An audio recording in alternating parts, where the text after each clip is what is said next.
এই যে মাংস, খাসির মাংস, দেশি খাসি, দেখো কিরকম পাশ দিয়ে তেলগুলো বেরিয়ে গেছে, কষা হয়ে গেছে। এরপরে এতে জল ঢালা হবে। সুদূর কলকাতা থেকে রাঁধুনি নিয়ে আসা হয়েছে।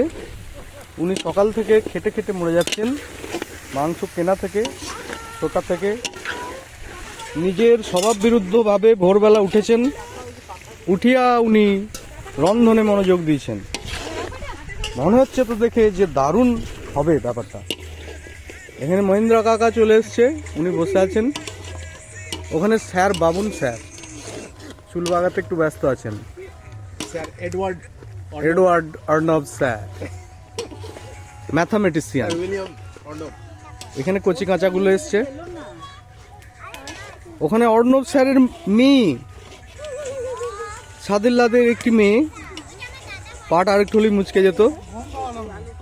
এখানে ওনার বন্ধুরা, ওই সুদূরে আমার শালিকা আদি ঘরওয়ালি আসছে, ও যে, এবং আরও অনেকে।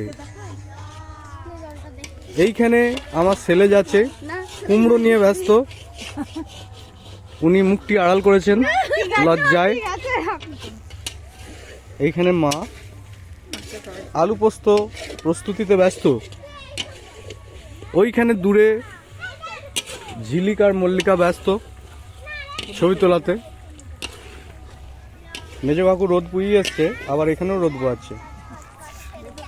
এই যে বেথো শাক পোস্ত হবে। ও শালি, এদিকে তাকাও। সব শালিরা দেখো কতগুলো শালি। রিয়া প্রচুর সেজেছে, ওর একটু বেশি করে তুলতে হবে ছবি। লঙ্কা গুঁড়োগুলো মুখে মেখে নিয়েছে। হা হা হা। আর এই যে আমি, আমারটাই তো তোলা হয়নি। এই যে এই হলো আমাদের জামাইবু। হা হা হা।